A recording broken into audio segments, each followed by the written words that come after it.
ஒரு நாட்டின் சலுகை எப்படி இருக்கணும்னா, பெரும்பான்மையர்களுக்கு வரி கட்டுபவர்களுக்கும் சலுகைகள் அறிவிக்கப்படும் என்பது எழுதப்படாத ஒரு விதி. ஆனால் இங்கே பொறுத்த வரைக்கும் எப்படின்னா பெரும்பான்மை பணத்தை சிறுபான்மை குறைந்த அளவு வரி கட்டுபவர்கள், சலுகை பெறுவர்கள் அவர்களுக்கே மீண்டும் மீண்டும் சலுகை அறிவிப்பது. இதற்கு காரணம் என்னன்னா வாக்கு வங்கி அரசியல். அந்த அரசியல் பின்பற்றி இந்த அரசும் அதே மாதிரி ஒரு செயல்பாடு செயல்பட்டு இருக்கு. எப்படி பார்த்தீங்கன்னா, தமிழ்நாடு அரசு மற்றும் அரசு உதவி பெறும் பள்ளிகளில் 9, 10ஆம் வகுப்பு பயிலும் இஸ்லாமிய மாணவிகளுக்கு ஆண்டுக்கு 2000 கல்வி உதவித்தொகை வழங்கப்படும் என்று சிறுபான்மை நலத்துறை அமைச்சர் திரு ஏஎம் ஷாஜகான் சட்டமன்றத்தில் அறிவித்திருக்கார். இதோட முக்கிய சுருக்கம் என்னன்னு பார்த்தீங்கன்னா, யாரெல்லாம் பயணிகள்னா அரசு மற்றும் அரசு உதவி பெறும் பள்ளிகள் 9, 10 பயிலும் இஸ்லாமிய மாணவிகள் உதவித்தொகை எவ்வளோன்னு பார்த்தீங்கன்னா சுமார் 2000 உதவித்தொகை வழங்கப்படும். இதுக்காக நிதி ஒதுக்கீடு எவ்வளோ படிக்கணும்னா ரூபாய் 8.28 கோடி நிதி ஒதுக்கியிருக்கார். இதன் மூலம் சுமார் 43,000 மாணவிகள் பயன்பெறுவார்னு சொல்லியிருக்காங்க. ஏற்கனவே பார்த்தீங்கன்னா 1 முதல் 8ஆம் வகுப்பு வரைக்கும் இருக்கக்கூடிய இது பார்த்தீங்கன்னா வகுப்பு வாரிய கல்வி உதவித்தொகை அறிவிக்கப்பட்டிருக்கு. அதை இப்போ 10ஆம் வகுப்பு வரை நீடிக்க செஞ்சுருக்காங்க. இதோடு மட்டும் இல்லாமல் கல்லூரி படிக்கும் மாணவர்களுக்கும் சில அறிவிப்புகள் அறிவிச்சிருக்காங்க. இந்த செய்தியை எப்படி பார்க்குறீங்க? அதாவது இளங்கலை உயர் கல்வியை தொடரும் வகையில் அரசு நிர்ணயிக்கும் கட்டண தொகையை அரசே வழங்கும் அப்படிங்கிறத சொல்லியிருக்காங்க. அதுக்காக 20 கோடி ஒதுக்கீடு அப்படின்னு சொல்லியிருக்காங்க. அதாவது இன்னைக்கு சட்டசபை எப்படி நடந்துட்டு இருக்கு அப்படின்னு சொல்லி நம்ம பார்த்தோம் அப்படின்னு சொன்னா, இந்த மாதிரியான ஒரு சட்டசபையை தமிழகம் இதுவரைக்கும் கண்டதில்லை என்று சொல்லலாம். அந்த அளவுக்கு தான் அந்த சட்டசபை நடந்துட்டு இருக்கு.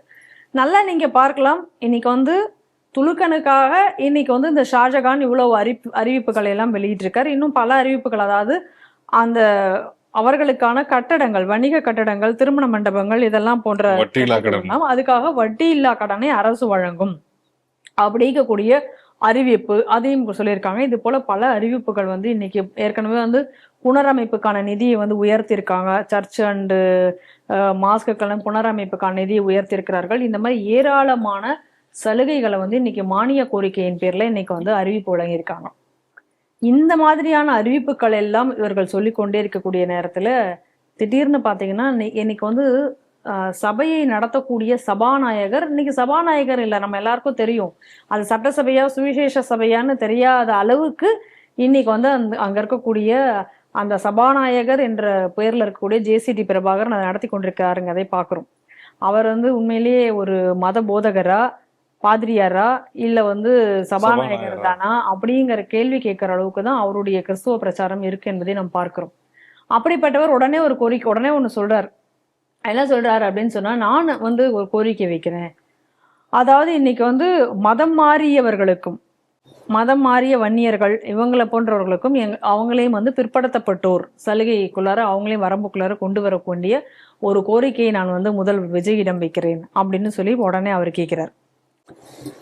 அப்ப அதுக்கு என்ன சொல்றாரு அப்படின்னு சொன்னா, நான் ஒரு கடிதம் எழுதினேன் எம்ஜிஆருக்கு. அதாவது எங்களுடைய திருமணத்திற்கு எம்ஜிஆர் வரல. அப்ப வராத பொழுது நாங்க போய் அவரை பார்க்க போன பொழுது அவரிடம் எனக்கு பரிசாக என்ன வேணும் என்று கேட்டதுக்கு நான் ஒரு கோரிக்கை வச்சேன். என்ன அப்படின்னு சொன்னா, கிறிஸ்தவ மதத்திற்கு மாறிய வன்னியர்களை பிற்படுத்தப்பட்டோர் பட்டியல்ல அவர்களை சேர்க்க வேண்டும் அப்படிங்கிறதுக்கான ஒரு கோரிக்கையை நான் அவரிடத்துல வச்சேன். அதுதான் எங்களுடைய திருமண பரிசா வேணும்னு வச்சேன். பின்னர் சில மாசங்களுக்கு பிறகு அவர் அதை அறிவித்தார். முதலாக அதை அவர் அறிவித்தார் அப்படின்னு சொல்லி இவர் ஒரு பெருமையாக அதை சொல்லுகிறார்.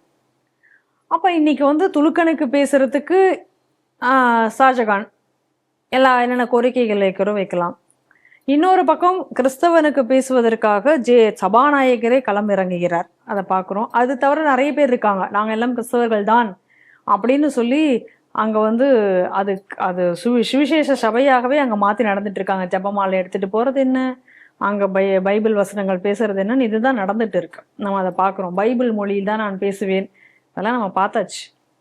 அப்ப அந்த ரேஞ்சில் இருக்கு. ஆனால் இந்த ஹிந்துக்களுக்கென்று பேசுவதற்கு ஏதாவது ஒரு எம்எல்ஏவாவது ஹிந்துக்களுக்காக ஏதாவது பேசினாங்களா அந்த சட்டசபையில? அப்ப இன்னைக்கு இந்துக்கள் தமிழகத்துல அனாதைகளாக விடுக்கப்பட்டிருக்கிறார்கள்.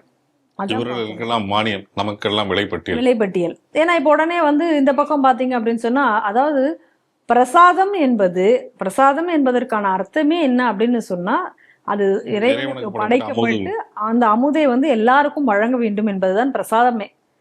அதை வந்து இவங்க விற்பாங்களாம். அது கோயிலே என்ன? படிக்கப்படாத ஒண்ணு. ஆமா, அதுக்கு விலைப்பட்டியல் வேற அறிவிச்சிருக்காங்க. அந்த விலைப்பட்டியல் எப்படின்னு பாத்தீங்கன்னா, பொங்கல் 20 ரூபா அப்படின்னா அதனுடைய அடக்க விலை 13 ரூபாயா, 7 ரூபா வந்து அதுக்கான வந்து லாபமா. ம். அப்ப நீங்க இந்துக்கள் கிட்ட நீங்க பணத்தை வாங்குவீங்க, வியாபாரம் பண்றாங்க. வியாபாரம் பண்ணி, அதாவது இந்துக்களோட கோவில் அவங்களுக்கு வர அந்த நம்பிக்கையை எல்லாத்தையும் வைத்து நீங்கள் அதை விற்பனை செய்து வியாபாரமாக்கி அந்த பணத்தெல்லாம் என்ன பண்ணுவீங்க, துலுக கிறிஸ்தவனுக்கு சலுகைகளாகவும் மானியமாகவும் நீங்க கொடுப்பீங்க இல்லையா? அது இங்க நடந்துட்டு இருக்கு தமிழகத்துல. நல்லா நீங்க பார்க்கணும். நீங்க இந்த பக்கம் வந்து அவர் வந்து அறிவிக்கிறது என்னடான்னா பிரசாதத்துக்கு விலைப்பட்டியலாம். இதுல அறநிலையத்துறையே வேற வந்து தயாரிச்சு விற்குமா. இவ்வளவு நாள் டெண்டர் கொடுத்தாங்கன்னா இன்னைக்கு இவங்களே தயாரிச்சுக்கும் போது அதை லாபத்துக்கு வேற விற்பாங்களாம். எந்த லாபம்? அறநிலையத்துறை ஏற்கனவே சொத்து பார்த்ததுல லட்சணமே வேற, இதுல சாப்பாடுல எப்படி இருக்குன்றது நடக்குது. நமக்கு இதெல்லாம் தெரிஞ்ச விஷயம். அப்ப இந்த பணத்தையும் எடுத்து நீங்க யாருக்கு நீங்க தர போறீங்க? அவங்களுக்கு தர போறீங்க. அப்ப எந்த விதத்துலங்க இது நியாயம்? இதுதான் மதச்சார்பற்ற அரசா? எல்லா மதத்திற்கும் நாங்கள் வந்து பாகுபாடு பார்க்க மாட்டோம் என்று அரியணையில் ஏறினாரே ஜோசப் விஜய், இன்னைக்கு என்ன நடந்துகிட்டு இருக்கு தமிழகத்துல? நமக்கு ஜாதி மதம் எதுவுமே இல்லைன்னு சொல்லி பெரிய பெருமையாக வந்து சினிமா வாசனம் போல் பேசினாரு. அப்ப இது அனைத்தும் சினிமா வாசனங்களாகவே இன்னைக்கு இருக்கிறது. இங்க பாருங்க, அன்னைக்கு வந்து எம்ஜிஆர் வந்து நாடார் கிறிஸ்தவர்கள், அதாவது மதம் மாறிய நாடார் கிறிஸ்தவர்கள் நம்ம சொல்லக்கூடாது, வன்னியர் கிறிஸ்தவர்கள் நம்ம சொல்லக்கூடாது. மதம் மாறிட்டா ஜாதி இல்லை, ஜாதிங்கிறதே கிடையாது. எங்க இருந்து ஜாதி வருது? நீங்க பாருங்க, நாடார்களாக இருக்கலாம் சரி, அல்லது வன்னியர்களாக இருக்கலாம் சரி, அல்லது பறையர்களாக இருக்கலாம் சரி, எந்த சமூகத்தை சேர்ந்தவர்களாக இருந்தாலும் சரி, அவங்களுக்குன்னு சொல்லிட்டு ஒரு பாரம்பரியம் உண்டு. அந்த பாரம்பரியத்தை இவங்க ஏத்துக்க போறாங்களா? அந்த அடையாளத்தை வந்து கிறிஸ்தவன் ஏத்துப்பானா? அப்ப ஜாதி கிடையாது. உங்களுக்கு நீங்க ஏத்துக்காத போது அது எப்படி அந்த கிறிஸ்தவ நாடார் எப்படி வரும்? இல்ல கிறிஸ்தவ வன்னியர்கள்ங்கிறது எப்படி வரும்? கிடையவே கிடையாது. நீ என்ன சொல்ற, மதம் மாத்துறதுக்கு முன்னாடி எங்க மதத்துக்கு வா, எங்க மதத்துல ஜாதியே இல்லை, எங்க மதத்துல பிரிவுகளே கிடையாது, ஏற்றத்தாழ்வுகளே கிடையாது, இப்படித்தானடா சொல்லி நீ மதம் மாத்தின. அப்படி மதம் மாத்திட்டு அங்க எதுக்கு உனக்கு சலுகை வருது? அப்ப நீங்க நல்லா பாருங்க, நீ வந்து மைனாரிட்டி சலுகையும் நீங்க அனுபவிக்கணும், கிறிஸ்தவனா இருந்தாலும் துலுக்கனா இருந்தாலும். அதுக்கப்புறம் அந்த மைனாரிட்டி சலுகை அனுபவிச்சது போக இந்த பக்கம் வந்து இந்த சலுகைகளையும் நீங்க வாங்கிப்பீங்க. இது எந்த விதத்துல நியாயம்? எப்படிப்பட்ட ஓர வஞ்சனையை இன்னைக்கு நடத்தி கொண்டிருக்கிறார்கள் இந்த அரசியல்வாதிகள் என்பதை நம்ம தெளிவா நம்ம பார்க்கணுங்க. எப்படிப்பட்ட ஒரு அப்பீஸ்மெண்ட் இன்னைக்கு நாட்டில் நடந்துட்டு இருக்குன்னு பாருங்க. இது இன்னைக்கு நேற்றுக்கு நடக்கிறது இல்லை. எல்லா காலங்களிலும் இந்துக்களுக்கு சட்டத்திலும் சரி இதிலும் சரி ஓர வஞ்சனை மட்டுமே தான் நிகழ்த்தப்படுகிறது. இதுதான் நம்ம ஆரம்ப காலத்துல இருந்து நம்ம ஸ்ரீ டிவியில சொல்லிட்டே இருக்கோம். அது இன்னைக்கு தமிழகத்துல வெளிப்படையாக இன்னைக்கு நடந்துட்டு இருக்காங்க. இன்னைக்கு இவங்க இந்த கோரிக்கையெல்லாம் வச்சு இதெல்லாம் நடத்தின உடனே எஸ்டிபிஐ உடனே ஒரு அறிவிப்பு வெளிக்கிட்டான். என்னதான் இருந்தாலும் இந்த கோரிக்கையெல்லாம் பத்தாதான், இவங்களுக்கு இன்னும் கோரிக்கைகள்லாம் இருக்கா, அதெல்லாம் வேணுமா? என்னென்ன கோரிக்கை? விகிதாச்சாரப்படி ஏற்கனவே இவங்க கேட்டுட்டு இருக்கக்கூடிய இடஒதுக்கீடு, அதுக்கப்புறம் இவர்களுடைய ஒரு கல்லூரியோ பல்கலைக்கழகமோ அது வந்து துலுக்க சமுதாயத்தை சார்ந்த ஒருத்தர் பேர்ல வைக்கணுமா, அப்புறம் வந்து டிஎன்பிஎஸ்சி இந்த மாதிரி இடத்துல எல்லாம் வந்து துலுக்கம் ஒருத்தர் மெம்பரா இருக்கணுமா, எப்படிப்பட்ட கோரிக்கைகள்லாம் வைக்கிறாங்க நீங்க பாத்துக்கோங்க. அப்ப இந்த கோரிக்கைகள் எல்லாத்தையும் நீங்கள் எப்படி பார்க்க வேண்டும் என்றால், இந்த நாடு பிரிவினை ஆவதற்கு முன்னாடி துலுக்கன் எப்படிப்பட்ட கோரிக்கைகள்லாம் ஒரு கோரிக்கையாக வைத்து அந்த ஒரு கோரிக்கைகளுக்கும் அன்னைக்கு காங்கிரஸ் செவிசாய்த்ததனுடைய விளைவுதான் இந்த நாடு 2ஆக பிளவுபட்டது. இன்னைக்கு மீண்டும் மீண்டும் இதே தவறைத்தான் இந்த அத்தனை அரசியல்வாதிகளும் இன்னைக்கு இங்க செய்து கொண்டு வருகிறார்கள். அதுதான் இன்னைக்கு இங்கே திரும்ப நடந்திருக்கு. இன்னைக்கு அந்த ஷாஜகான் இப்படி சொன்ன உடனே இன்னைக்கு எஸ்டிபியினுடைய கோரிக்கைகளுடைய பட்டியல்களை பாருங்க, எப்பேற்பட்ட கோரிக்கைகள் அவங்க இப்ப வைக்கிறாங்க. ஏன்னா இதெல்லாம் ஏமாற்றம் அளிக்கிறது தான். அதனால இதெல்லாம் வேணுமா இந்த கோரிக்கை தான் இப்ப அவங்களுக்கு.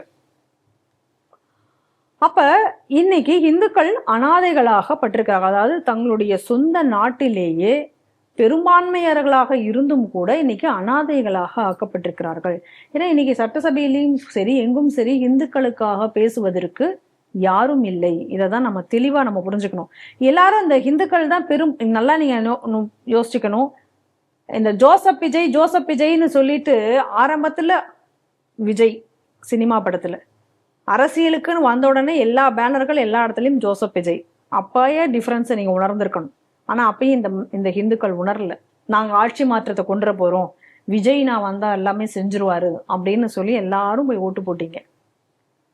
இப்பயாவது இந்த இந்துக்கள் எல்லாம் நினைச்சு பாப்பீங்களா? இன்னைக்கு சட்டமன்றத்திலேயே, அதாவது சட்ட சபையிலேயே முழுவதுமாக இன்னைக்கு கிறிஸ்தவ நாங்கள் அனைவரும் கிறிஸ்துவ அடையாளத்தோடு தான் இருக்கிறோம், நான் ஒரு கிறிஸ்துவன், வெளிப்படையாக நான் ஒரு கிறிஸ்துவன், இன்னைக்கு கிறிஸ்து ஆட்சி தான் நடந்து கொண்டிருக்கிறது அப்படின்றத எஸ்டாப்ளிஷ் பண்ணிட்டு நடந்துட்டு இருக்குங்க. இப்பயாவது இந்த இந்துக்கள் புரிஞ்சுக்குவீங்களா? யாருக்கு நம்ம ஓட்டு போட்டிருக்கோம், என்ன மாதிரியான ஒரு தவறை இன்னைக்கு செஞ்சிருக்கோம், எப்படிப்பட்ட ஒரு இன அழிப்பை நாம் சந்திக்க இருக்கிறோம் என்பதை இன்னைக்காச்சும் இந்த இந்துக்கள் புரிஞ்சுக்குவாங்களா?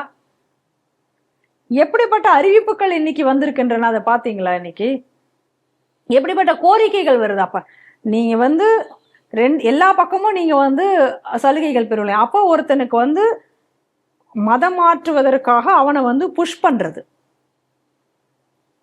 நீ மதம் மாறினாதான் உனக்கு சலுகை, நீ ஹிந்துவா இருந்தா உனக்கு எதுவுமே கிடையாது. பிடிங்க நான் அவனுக்கு கொடுத்துட்டு இருக்கேன். நம்மளுடைய சலுகைகள், நம்மால் அனுபவிக்க வேண்டிய விஷயங்கள் பறிபோய் கொண்டிருக்கின்றன. யாருடைய பணத்துல? நம்மளுடைய வரி பணத்துல பறிபோய் கொண்டிருக்கின்றன அனைத்தும். நல்லா யோசிச்சுக்கணும். அவர்களுக்கு சலுகை. ஆமா, ஏற்கனவே நல்லா நீங்க ஒரு விஷயம் புரிஞ்சுக்கணும். ஆர்டிகல் 27 தெளிவா சொல்லிட்டு இருக்காங்க. என்ன சொல்லியிருக்கு? ஒரு மதத்திற்காக சலுகைகளை கொடுப்பதற்காக மக்களினுடைய டாக்ஸ், வரி பணத்தை உபயோகிக்கப்படக்கூடாதுங்கிறது தெளிவா இருக்கு. ஆனா அதையும் மீறி இன்னைக்கு மேலும் மேலும் இந்த தவறுகள் என்பது இங்க நடந்து கொண்டிருக்கின்றன.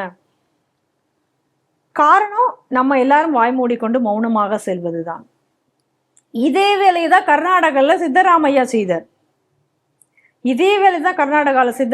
செய்தார். ஒரு காங்கிரஸ் இன்னைக்கு இந்த காங்கிரஸ் கூட்டணியில இருக்கு. ஒரு இடத்துலயும் போன திமுக அரசு என்ன சொன்னது? சிறுபான்மையினருக்கான அரசு அப்படின்னு ஓப்பனா சொன்னாங்க அவங்க. இன்னைக்கு இவங்க அதையெல்லாம் தாண்டி போயிட்டாங்க இவங்க. ஏன்னா சட்டசபையே இவங்க கிறிஸ்தவ மயமாக்கிட்டாங்க இன்னைக்கு.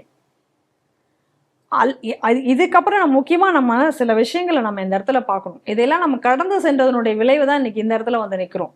ஏற்கனவே மார்க்கண்டேய கட்சு 2011-13 வாக்குல இந்த தீர்ப்பு கொடுத்தாரு நான் நினைக்கிறேன். அப்ப என்னன்னா, இந்த ஹஜ்ஜுக்கு செல்வதற்கான மானியம் வழங்குவதை எதிர்த்து ஒருத்தர் வழக்கு போட்டிருந்தார். அப்படி ஒரு வழக்கு தொடர்ந்த பொழுது இதே ஆர்டிகல் 27 கோட் பண்ணி தான் அந்த வழக்கு தொடர்ந்துபட்டிருந்தது. அப்ப அவர் என்ன தீர்ப்பு கொடுத்தார் அப்படின்னு சொன்னா, இந்த பணத்துல இருந்து அது ரொம்ப ஸ்மால் அமௌண்ட் தான் நம்ம அவங்களுக்கு ஒதுக்குறோம், அந்த ஸ்மால் அமௌண்ட் ஒதுக்குறதுனால ஒன்றும் பிரச்சனை கிடையாது, அதுல ஒன்றும் பெரிய தவறு இல்லை, ஒன்றும் நடந்துட போறது இல்லை. அதனால எப்படிப்பட்ட தீர்ப்பு அது? அதே போல இப்ப நீங்க இந்துக்களுக்கு நீங்க என்ன பண்ணிருக்கீங்க? இப்ப இந்த பெரும்பான்மையான மக்கள் அதனாலதான் நம்ம திரும்ப திரும்ப என்ன கேட்டுட்டு இருக்கோம் அப்படின்னு சொன்னா, எப்படி இப்ப சிறுபான்மையினர்களுக்கு அப்படின்னு சொல்லிட்டு இப்ப சிறுபான்மை கமிஷன் ஒண்ணு இருக்கிறதுனால தானே இந்த சிறுபான்மை கமிஷன் வச்சுட்டு நீங்க எல்லா இதுவும் அதுல மைனாரிட்டி ரைட்ஸ், அதுக்கு ஒரு கான்ஸ்டிடியூஷன், ஒரு அத்தாரிட்டி இருக்கிறதுனால அதை வைத்துக்கொண்டு பல கோரிக்கைகள் எல்லாம் இன்னைக்கு இங்க எழுப்பப்படுகிறது. அப்ப இந்துக்களுக்கு பேசுவதற்கு இங்க பாருங்க, இந்துக்களுக்கு ஆதரவாக சட்டம் கிடையாது. கோர்ட்ல நீங்க போய் பெருசா வழக்கு போட்டீங்கனாலும் உங்களுக்கு ஆதரவான தீர்ப்பு வருமானு தெரியாது. அப்படியே அந்த தீர்ப்பு நீங்க ஆதரவாக நீங்க ஒரு தீர்ப்பு நீதி சட்டம் என்று ஒரு சட்டத்தை தர்ம போராட்டம் நடத்தி நீங்க ஒரு தீர்ப்பை நீங்க வாங்கி வந்தீங்கனாலும் கூட அந்த தீர்ப்பை இங்க இம்ப்ளிமெண்ட் பண்றதுக்கு அரசியல் அதிகாரிகள் நீங்க செயல்படுவார்களான்னு தெரியாது.